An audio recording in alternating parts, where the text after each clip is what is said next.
Hello बच्चों, my name is Deepak Singh, your physics mentor, और हम डिस्कस कर रहे हैं बच्चों the chapter name is what, that is a human I and colourful world. ठीक है बच्चों, इस चैप्टर के अंदर आज का जो हमारा टॉपिक होगा बहुत ही इंपॉर्टेंट होगा। ठीक है, चलिए तो शुरू करते हैं कि सर उस इंपॉर्टेंट टॉपिक का नाम क्या है। So my dear, the topic name is the total internal reflection. Refraction नहीं है बच्चों, क्या है? रिफ्लेक्शन है। ठीक है, तो हम थोड़ा सा इसको समझने की कोशिश करते हैं कि sir what is the total internal reflection. ठीक है, चलिए तो सबसे पहले हम क्या देखेंगे बच्चों, आज हम दो बातें करेंगे। एक हम करेंगे दैट इज पार्शियल, और दूसरी हम करने वाले हैं टोटल इंटरनल रिफ्लेक्शन की, पार्शियल रिफ्लेक्शन की और टोटल इंटरनल रिफ्लेक्शन की। ठीक है, चलिए उसके लिए हम क्या कर रहे हैं बच्चों। For example, here is a source of light. मान लीजिए यहां पर लाइट का हमारे पास एक सोर्स है बच्चों, जिससे हमारे पास ये लाइट रेज हमारे पास जा रही हैं। ठीक है, आपको पता है ना, जब लाइट हमेशा डेंसर टू रेयर जाती है क्या होता है उनका। तो सर जब लाइट हमेशा डेंसर टू रेयर जाती है तो वहां पर क्या होता है कि लाइट क्या हो जाती है, नॉर्मल से अवे हो जाती है। लाइट अगर रेयर टू डेंस आती है तो क्या होता है सर, बताइए मुझे। लाइट अगर रेयर टू डेंस जाती है तो कहां जाती है, टुवर्ड्स द नॉर्मल। और लाइट जब डेंस टू रेयर जाती है तो कहां जाती है, away from the normal. Is it clear? शाबाश। तो यहां पर बच्चों हम पहले नॉर्मल बना लेते हैं। चलिए हमने नॉर्मल बना लिए। नॉर्मल बताइए कैसा होगा, हमेशा सरफेस के परपेंडिकुलर होगा सर, दिस। ओके बच्चों, डन। ठीक है, ये सब हमारे नॉर्मल्स हैं। चलिए बच्चों अब हम स्टार्ट करें क्या। बिल्कुल, तो सबसे पहले हमारे पास दिस लाइट जो सीधी जाएगी वो तो बिल्कुल सीधी निकल जाएगी। इंसिडेंट एंगल 0 है, बिल्कुल रिफ्रैक्टेड यहां पर 0 होगा, सीधी लाइन में जाएगी। इसके अलावा हमारे पास सेकंड वन देखो ध्यान से। सेकंड वन हमारे पास क्या है, ये लाइट हमारे पास गई, यहां पर कुछ ना कुछ इंसिडेंट एंगल बनेगा, राइट, कुछ ना कुछ इंसिडेंट एंगल बनेगा। और क्योंकि लाइट डेंस टू रेयर जा रही है तो बताइए कहां जाएगी सर। एक्चुअल पाथ तो उसका ये था, लेकिन सर ये क्योंकि डेंस टू रेयर जा रही है तो अपने पास से मुड़ गई, बैंड हो गई। ये लीजिए, डन बच्चों। इसके बाद हम क्या बात करेंगे, हम इसकी बात करेंगे। उससे पहले एक चीज और देखिए यहां पर बच्चों, जब हमारे पास लाइट यहां से जा रही है ना डेंस टू रेयर, तो बच्चों होता क्या है कि इस सरफेस से कुछ लाइट रेस क्या हो जाती है बच्चों, वापस रिफ्लेक्ट हो जाती है। इसको बोलते हैं पार्शियली रिफ्लेक्शन। क्या बोलते हैं इसको, पार्शियली। तो कुछ रिफ्लेक्ट हो जाती है और कुछ बाहर निकल जाती हैं। ठीक है, तो इस तरह के हमारे पास जो रिफ्रैक्शन हुआ या रिफ्लेक्शन हुआ, इसको हम क्या बोलते हैं बच्चों, पार्शियल रिफ्लेक्शन। ठीक है, इसके बाद हम बात करते हैं थर्ड हमारे पास देखिए, थर्ड हमारे पास क्या है। अच्छा, यहां पर अगर मान लीजिए इंसिडेंट एंगल हमारे पास 30 डिग्री है, तो बताइए यहां पर क्या है, ज्यादा होगा, डेफिनेटली दैट इज 50 डिग्री होगा। ठीक है, इसी तरह यहां पर अगर 35 डिग्री है बच्चों, बताइए क्या होगा, यहां पर भी पार्शियल रिफ्लेक्शन होगा सर, और रिफ्रैक्ट तो लाइट हो ही रही है। यहां पर एंगल कितना हो गया, 70 डिग्री हो गया। ठीक है बच्चों, ये जो है ये क्या, इसको क्या बोलते हैं सर, इसको पार्शियल रिफ्लेक्शन बोलते हैं। क्या बोलते हैं बच्चों, पार्शियल रिफ्लेक्शन। ठीक है, चलिए नेक्स्ट देखिए बच्चों। नेक्स्ट हमारे पास जब एंगल 40 डिग्री है, इंसिडेंट एंगल जब 40 डिग्री है, बताइए मुझे लाइट कहां गई। लाइट सर ऐसे गई है, इसका मतलब यहां पर सर अगर हम लोग बनाने वाले हैं क्या, अगर हम लोग यहां पर बना दें सर हमारे पास रिफ्रैक्टेड एंगल, तो यहां रिफ्रैक्टेड एंगल जो होगा ना सर वो 90 डिग्री होगा। रिफ्रैक्टेड एंगल किसके बीच में बनता है बच्चों, सर रिफ्रैक्टेड एंगल बनता है रिफ्रैक्टेड रे और नॉर्मल के बीच में। बताइए रिफ्रैक्टेड एंगल कितना है, 90 डिग्री। ठीक है, और बच्चों जब इंसिडेंट एंगल जो है वो क्रिटिकल से क्या होता है, जब हमारे पास रिफ्रैक्टेड एंगल जो है वो 90 डिग्री होता है। तो जिस इंसिडेंट एंगल के लिए रिफ्रैक्ट एंगल 90 डिग्री हुआ है ना, उस इंसिडेंट एंगल को हम क्या बोलते हैं बच्चों, क्रिटिकल एंगल। क्या बोलते हैं, क्रिटिकल एंगल। दोबारा सुनिए, जिस इंसिडेंट एंगल के लिए रिफ्रैक्टेड एंगल, रिफ्लेक्ट नहीं रिफ्रैक्ट, रिफ्रैक्टेड एंगल 90 डिग्री होता है, उस इंसिडेंट एंगल को हम क्या बोलते हैं बच्चों, क्रिटिकल एंगल बोलते हैं। Right, critical angle. बात समझ में आई आपको? ठीक है, तो the incident angle for which the refracted angle is 90 degree, that incident angle is called the critical angle. ये तो क्रिटिकल एंगल हुआ। अब हमने यहां तक की बात बहुत अच्छी तरह से समझ ली। क्या आपको समझ में आई क्या? शाबाश। ठीक है, यहां पर भी क्या हुआ, कुछ लाइट ऐसे चली गई, कुछ रिफ्लेक्ट हो गई, वही पार्शियली रिफ्लेक्शन हुआ है। अब मेरे बच्चों हमने क्या किया, ध्यान से देखिएगा। अच्छा, यहां पर इंसिडेंट 40 था, आपको पता है, रिफ्लेक्ट कितना था, 90। तो ये आपको समझ में आया, that is critical angle is the angle of incidence. मतलब यहां पर जो एंगल ऑफ इंसिडेंस बना है ये कौन सा एंगल है, क्रिटिकल एंगल है। क्यों? क्योंकि उसके लिए रिफ्रैक्ट एंगल कितना बना है, 90 डिग्री। डन है? ठीक है, डन, ओके। अब माय डियर हम क्या करने वाले हैं, ध्यान से देखिए। अब मान लीजिए लाइट हमारे पास दिस वन, और इसके लिए जो इंसिडेंट एंगल है वो 45 डिग्री है, 40 से ज्यादा है, क्रिटिकल एंगल से ज्यादा है। अब बताइए बच्चों 40 डिग्री पर वो ऐसे गई थी, तो आप मुझे बताएं कि जब एंगल 45 से 40 से ज्यादा है तो लाइट मैक्सिमम ऐसे चली गई थी, अब लाइट कहां जाएगी, लाइट वापस इसी मीडियम में जाएगी। इसका मतलब मेरे प्यारे बच्चों लाइट बाहर न जाकर लाइट वापस इसी मीडियम में क्या हो जाती है, बाउंस बैक हो जाती है, रिफ्लेक्ट हो जाती है। और क्योंकि लाइट रिफ्लेक्ट हो चुकी है प्रॉपर पूरी तरह से, तो इसी को क्या बोलते हैं बच्चों, टोटल इंटरनल रिफ्लेक्शन। ठीक है, यहां पर क्या हो रहा था बच्चों, यहां सर पार्शियल था, मतलब कुछ रिफ्लेक्ट भी था कुछ रिफ्रैक्ट भी था। लेकिन बच्चों जब हमारे पास इंसिडेंट एंगल जो है वो क्रिटिकल से ज्यादा होता है, इंसिडेंट एंगल जो है वो क्रिटिकल से ज्यादा होता है, तो उस कंडीशन में बच्चों लाइट बाहर बिल्कुल नहीं निकल पाती है और सारी लाइट कहां हो जाती है, bounce back in the same medium हो जाती है। इसी को हम क्या बोलते हैं बच्चों, टोटल इंटरनल रिफ्लेक्शन। डन, अच्छी तरह से, राइट। तो हमारे पास ये क्या होगा बच्चों, ये एंगल हमारे पास 90 से ज्यादा होगा, राइट, और इसी को हम क्या बोल देते हैं, टोटल इंटरनल रिफ्लेक्शन। क्या मेरी बात कंप्लीट है क्या पूरी तरह से? चलिए इसी को हम थोड़ा सा और समझने की कोशिश करते हैं। मान लीजिए बच्चों हमारे पास दिस वन देखिए, experimental showing total internal reflection. बच्चों यहां से मान लीजिए हमारे पास लाइट एंटर गई, लाइट ने एंटर किया और एंटर करने के बाद लाइट यहां से बाहर निकलना चाह रही है, लेकिन यहां से बाहर नहीं निकल पा रही। क्यों? क्योंकि इंसिडेंट एंगल जो है वो क्रिटिकल से ज्यादा है, तो लाइट वापस यहीं पर बाउंस बैक हो जाती है। ठीक है, लाइट को एक्चुअल में बाहर निकल जाना चाहिए था, लेकिन बाहर नहीं निकल के लाइट कहां आ गई, वापस सेम मीडियम में। तो हमारे पास इस तरह के पैटर्न को, इस तरह के फिनोमेना को हम क्या बोलते हैं बच्चों, टोटल इंटरनल रिफ्लेक्शन। डन, ठीक है। अच्छा इंपॉर्टेंट बात क्या है बच्चों, एक तो सर टोटल इंटरनल रिफ्लेक्शन को होने के लिए ना हमेशा इंसिडेंट एंगल जो है सर वो क्रिटिकल से ज्यादा होना चाहिए। बात समझ गए आप? हमेशा इंसिडेंट एंगल क्या होगा, मोर देन क्रिटिकल एंगल होगा। उसके अलावा हमेशा टीआईआर कहां होगा, जब लाइट डेंस टू रेयर जाएगी। ठीक है बच्चों, रेयर टू डेंस जाएगी तो टीआईआर नहीं होता है। टीआईआर कब होता है, जब लाइट डेंस टू रेयर जाती है। ध्यान अच्छी तरह से, शाबाश। ठीक है, तो यहां पर हमने देखा the ray of light getting reflected from the surface of water. Okay my dear, चलिए इसी के कुछ एप्लीकेशंस हमारे पास हैं, बहुत ही इंपॉर्टेंट, बहुत ही प्यारी हमारे पास एप्लीकेशंस हैं। चलिए बच्चों देखते हैं उस एप्लीकेशन में क्या है। तो the application is the mirage. Okay, mirage is the application of the TIR, right. तो हमारे पास ये पैटर्न क्या है बेसिकली उसको हम समझने की कोशिश करते हैं। मान लीजिए बच्चों हमारे पास ये क्या है, हम लोग कहां पर है, समर सीजन में हम गए हैं, हम कहां चले गए, रेगिस्तानी इलाकों में चले गए। ठीक है, तो वहां पर आप क्या कर रहे हो, आप आराम से एंजॉय कर रहे हो। आपने देखा यहां पर बहुत दूर एक ट्री, आपको पता है ना बच्चों, सरफेस समर सीजन्स में सरफेस का टेम्परेचर ज्यादा होता है।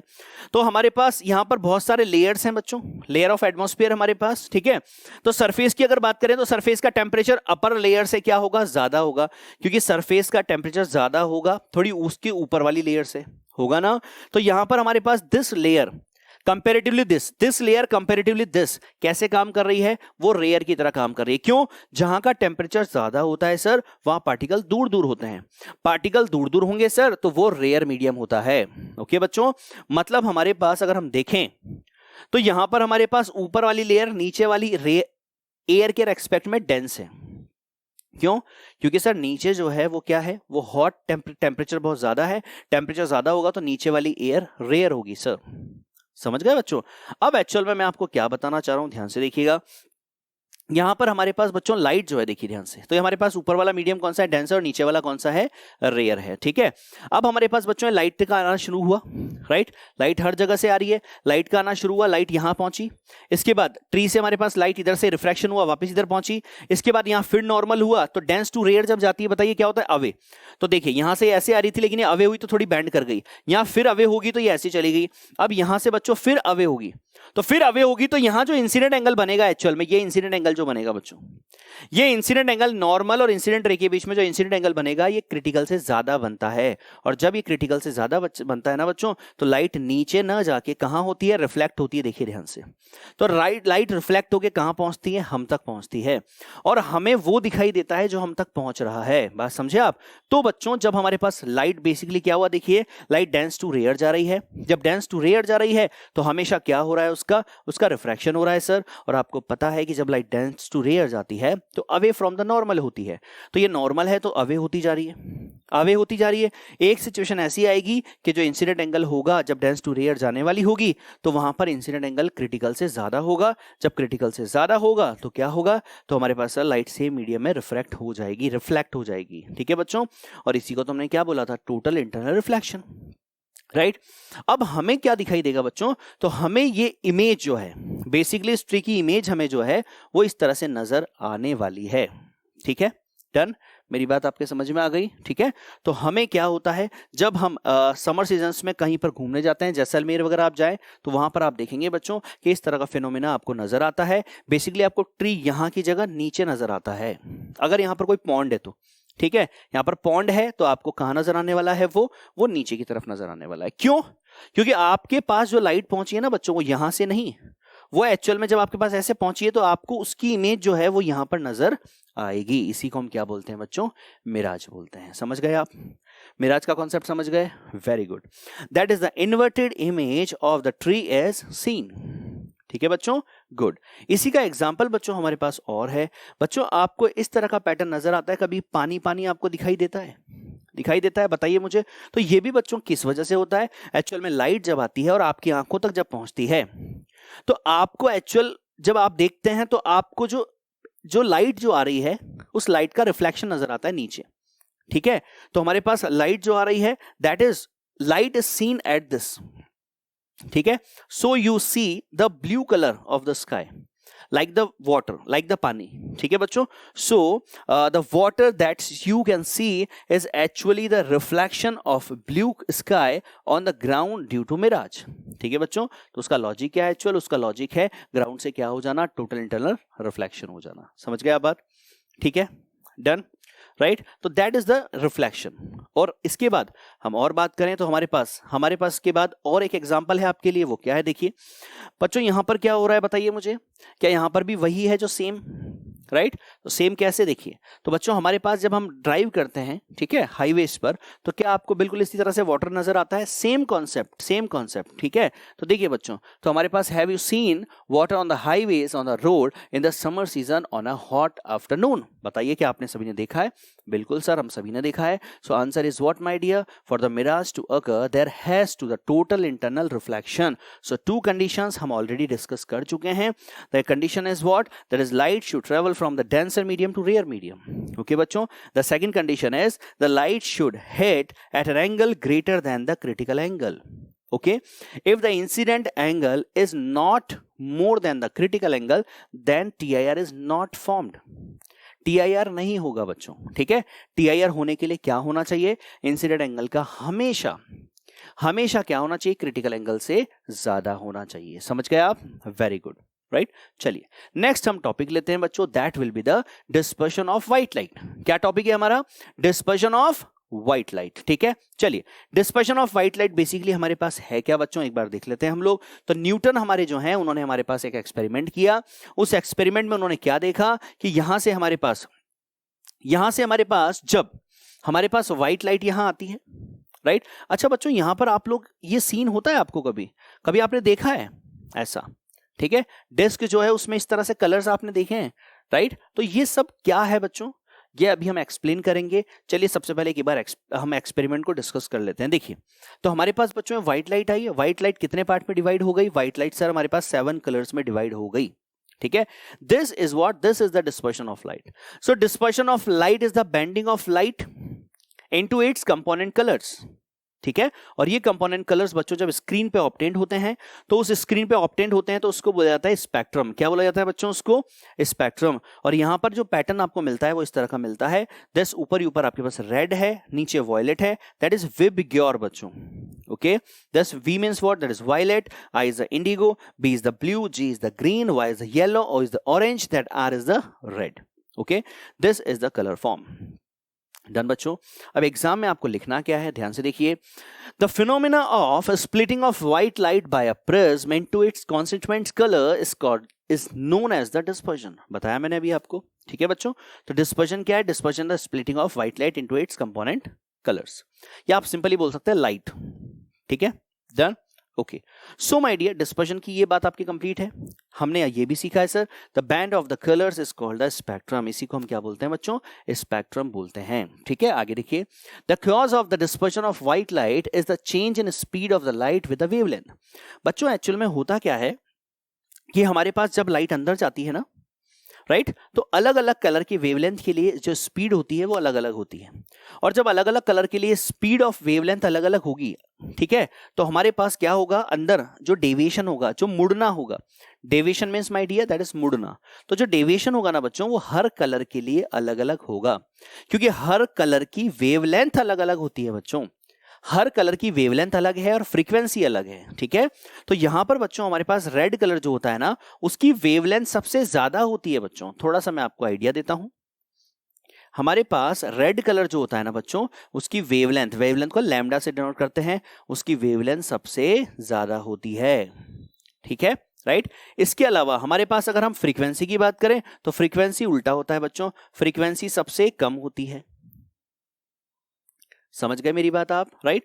इसके अलावा बच्चों सबसे कम डेविएशन किसका होता है, डेविएशन मतलब बच्चों मुड़ना, बताइए सबसे कम कौन मुड़ती है, सर सबसे कम जो है वो रेड होती है, मुड़ती है, बैंड होती है, डेविएट होती है, और सबसे ज्यादा कौन डेविएट होती है बच्चों, कौन होती है, दैट इज वॉयलेट कलर, ठीक है। तो बच्चों अगर हमसे कोई पूछ ले कि सबसे ज्यादा फ्रीक्वेंसी किसकी है तो हम बता पाएंगे सर वॉयलेट कलर की। उसके अलावा हमारे पास अगर कोई पूछ ले सबसे ज्यादा वेवलेंथ किसकी होती है, सर रेड कलर की, ठीक है। इसके अलावा बच्चों डेविएशन सबसे ज्यादा किसका होता है, डेविएशन सबसे ज्यादा होता है वॉयलेट कलर का, ओके, और सबसे कम डेविएशन किसका होता है, रेड कलर का। बात कंप्लीट है अच्छी तरह से, ठीक है बच्चों। तो आपने डिस्पर्शन ऑफ लाइट सीख लिया है, dispersion of light is what, that is the splitting of light into its component colours, okay, done. Now my dear this is the actual path ना, this is the actual path of the light, right, and this is the del minimum, del minimum किसके लिए होगा, red के लिए होगा, and the del max that is a del max, और del max किसके लिए होगा, दैट इज वॉयलेट के लिए। अच्छा बच्चों एक चीज सुनिए, जब हमारे पास डेल मिनिमम जिसके लिए है वहां पर वेलोसिटी क्या होगी उसके लिए सबसे ज्यादा, भाई मुड़ी कम है, बैंड कम हुई है, तो डेफिनेटली सर उसकी वेलोसिटी ज्यादा होगी। और जहां पर जिस कलर के लिए हमारे पास लाइट क्या हुई है, मैक्सिमम डेविएट हुई है, मैक्सिमम जब डेविएट होगी बच्चों तो डेफिनेटली क्या होने वाला है, उसकी वेलोसिटी वहां कम हो जाती है, ठीक है। तो लॉजिक आपने थोड़ा समझा क्या कि डेल सर जिस जो कम बैंड होती है ना, कम डेविएट होती है सर, वहां पर वेलोसिटी ज्यादा होगी उस कलर के लिए, और जहां पर डेविएशन क्या हो बहुत ज्यादा होगा उसकी वेलोसिटी हमारे पास कम होगी, ठीक है, क्योंकि वो बहुत ज्यादा बैंड कर चुकी है। डन, ठीक है। This is the concept of the dispersion of light, ठीक है बच्चों। चलिए आगे देखते हैं, रिकॉम्बिनेशन ऑफ व्हाइट लाइट। बच्चों क्या हम वापस से व्हाइट लाइट बना सकते हैं, बताइए मुझे। बिल्कुल आप बना सकते हैं, देखिए यहां से व्हाइट लाइट हमारे पास आई, this is the red colour, this is the violet colour, this is the top, this is the bottom, ठीक है। सबसे कम कौन बैंड होती है, रेड होती है, बिल्कुल ठीक। ये लाइट हमारे पास इधर गई, आपको पता है इधर हमने स्क्रीन लगाई थी, अब हमने क्या किया, हमने इसको उल्टा करके लगा दिया। जैसे हमने यहां रखा क्या हुआ, रेड यहां गई और वॉयलेट हमारे पास यहां गई, जैसे ही वो आगे अंदर जाएगी रिफ्रैक्ट होगी तो देखिए यहां पर नॉर्मल बनेगा, जब लाइट रेयर टू डेंस जाती है तो कहां जाती है, टुवर्ड्स नॉर्मल, तो ये इस तरह से बैंड, ये सारे एक्सपेरिमेंटल आप बना सकते हो आराम से।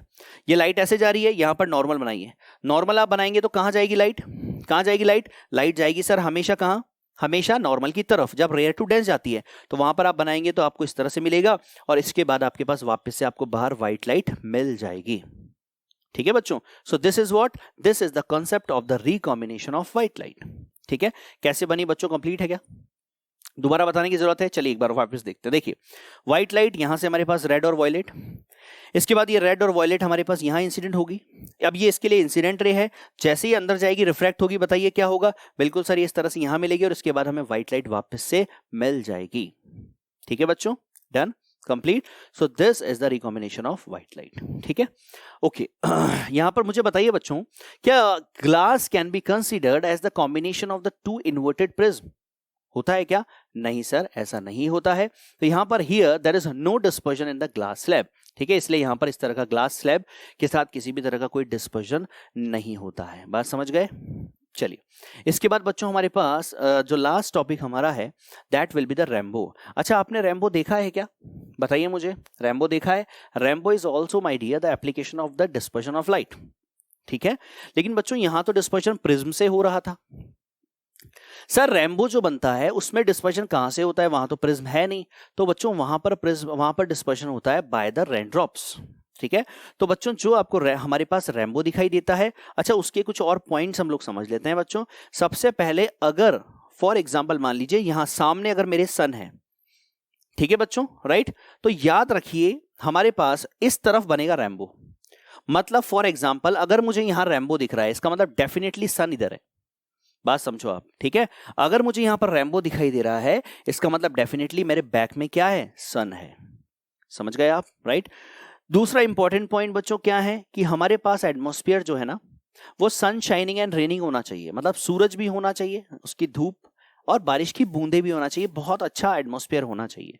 जनरली बच्चों जो हमारे पास रेनबो है वो हिल स्टेशंस पे आपको ज्यादा नजर आता है, क्योंकि ऐसा एटमॉस्फेयर वहीं आपको ज्यादा देखने को मिलता है, ठीक है ना। चलिए, तो this is called the rainbow. इसकी हम पॉइंट्स थोड़ा सा एक बार डिस्कस कर लेते हैं। सो हमारे पास रेनबो कैसे बना, आपको मैंने बोला है अभी, ठीक है। रेनबो हमारे पास कैसे बनता है बच्चों, कब बनता है, तो सर रेनबो तब बनेगा जब एक तो हमारे पास सनशाइनिंग और रेनिंग होगा। उसके अलावा सर अगर हमारे सामने इन फ्रंट ऑफ रेनबो है, तो सर डेफिनेटली हमारे बैक में क्या होगा, सन होगा। पीछे की तरफ कौन होगा, सन होगा, क्योंकि बच्चों सन से जो लाइट है वो आएगी, वो रेन ड्रॉप्स पे गिरेगी और लाइट हम तक पहुंचेगी, ठीक है। और तब हमें रेनबो का फिनोमिना नजर आने वाला है। चलिए एक बार देखते हैं।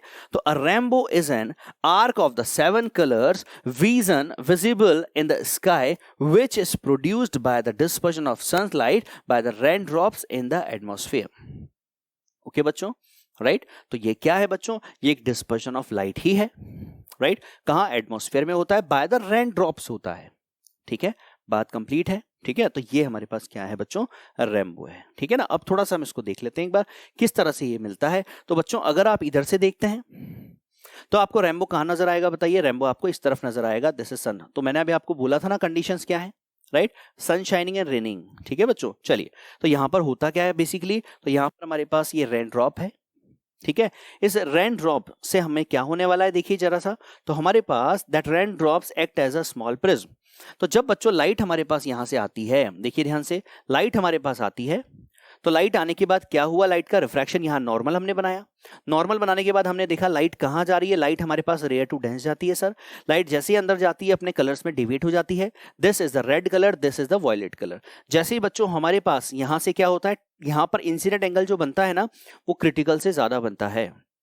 और जैसे ही यहाँ इंसिडेंट एंगल क्रिटिकल से ज्यादा होगा, मतलब मैं आपको ये बोल रहा हूं बच्चों कि ये जो इंसिडेंट एंगल है यहां पर ये आई क्रिटिकल से ज्यादा होता है। और अगर ये क्रिटिकल से ज्यादा होगा बच्चों, तो लाइट बाहर नहीं निकल के लाइट वापस रिफ्लेक्ट हो जाती है, राइट। और दोनों के लिए जैसे लाइट रिफ्लेक्ट होती है तो लाइट यहां से बाहर निकलती है, और जैसे लाइट बाहर निकलती है तो हमें इस तरह से फॉर्मेशन दिखाई देता है। समझे बच्चों आप बात, तो हमें इस तरह से फॉर्मेशन नजर आता है, ठीक है, डन। और अब मुझे आप बताइए कि यहां पर हमारे पास क्या हुआ। बेसिकली बच्चों ये जो पैटर्न हमें देखने को मिलता है ना, this pattern is called the primary rainbow, ठीक है। रेनबो जो होते हैं बच्चों वो दो तरह के होते हैं, एक प्राइमरी होता है, एक सेकेंडरी होता है, ठीक है। तो ऐसा पैटर्न जो आपको जनरली विजिबल होता है, this is called the primary rainbow, ठीक है। यहां पर बच्चों टॉप में हमें जो कलर नजर आता है, यहां पर this colour is the red और दिस कलर इज वॉयलेट। तो सबसे टॉप में जो हमें कलर नजर आता है ना बच्चों, वो कौन सा होता है, रेड होता है। और नीचे जो बेस में आता है वो कौन सा होता है, वॉयलेट होता है। तो हम जब देखते हैं तो हमें इस तरह से इस रीजन में हमें क्या नजर आता है, रेनबो हमें नजर आता है। तो इंपॉर्टेंट बात यहाँ पर रेनबो की क्या क्या है sir, first conditions, sun shining and raining होना चाहिए। उसके अलावा सेकंड कि अगर हमारे फ्रंट में रेनबो है तो इट मीन सन हमारे बैक में है, पीछे की तरफ है, right. Third is what my dear, कि यहां पर सर बेसिकली हमारे पास प्राइमरी रेनबो में क्या क्या हो रहा है, दो तो रिफ्रैक्शन हो रहे हैं, एक लाइट का अंदर जाना, एक लाइट का बाहर आना। और now next thing is what कि सर एक हमारे पास लाइट का टोटल इंटरनल रिफ्लेक्शन हो रहा है, राइट। टोटल इंटरनल रिफ्लेक्शन अगर नहीं होता बच्चों तो लाइट तो इधर निकल जाती, आप तक पहुंचती नहीं। बात आप समझे। तो यहां पर इंपॉर्टेंट पॉइंट जो हमने डिस्कस किए वो आपको समझ में आ गए क्या, अच्छी तरह से, कोई दिक्कत तो नहीं, वेरी गुड, ठीक है बच्चों। तो ये फॉर्म है हमारे पास, ये फॉर्मेशन है हमारे पास किसका, प्राइमरी रेनबो का। चलिए मैं एक बार आपको वापस से रेनबो एक बार दिखा देता हूं। मुझे आप बताइए बच्चों कि जब हमने रेनबो को भी देखा था तो बताइए ऊपर ही ऊपर कौन है बच्चों, रेड, और नीचे नीचे कौन है हमारे पास, वॉयलेट, ठीक है, डन, अच्छी तरह से। सो this is the formation of what, formation of हमारे पास रेनबो। रेनबो मैंने आपको बोला है बच्चों दो तरह के हैं, कौन कौन से, प्राइमरी और सेकेंडरी।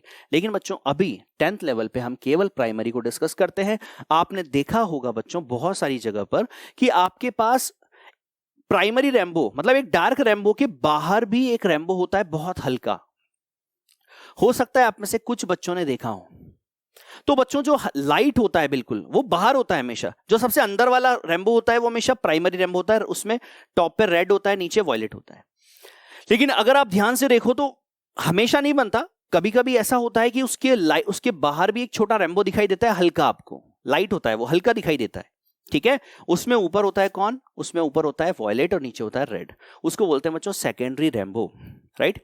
इसके अलावा बच्चों इसी टॉपिक के अंदर बच्चों के दिमाग में एक बात और आती है कि सर हमेशा सर्कुलर आर्क मिलता है क्या कंप्लीट मिल सकता है क्या सर?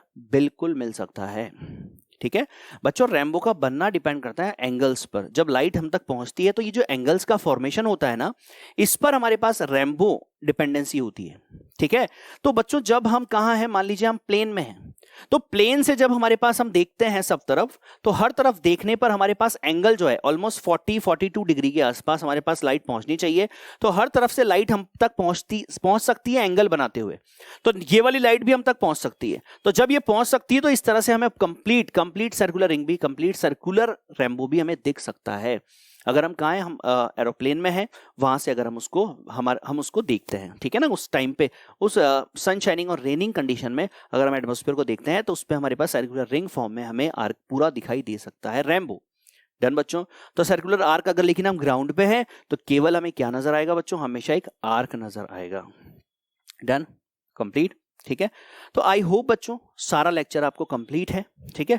वापस से और नए लेक्चर के साथ बहुत सारी नई बातें करेंगे, ठीक है, और मिलते हैं बच्चों नेक्स्ट वीडियो में। Okay, take care.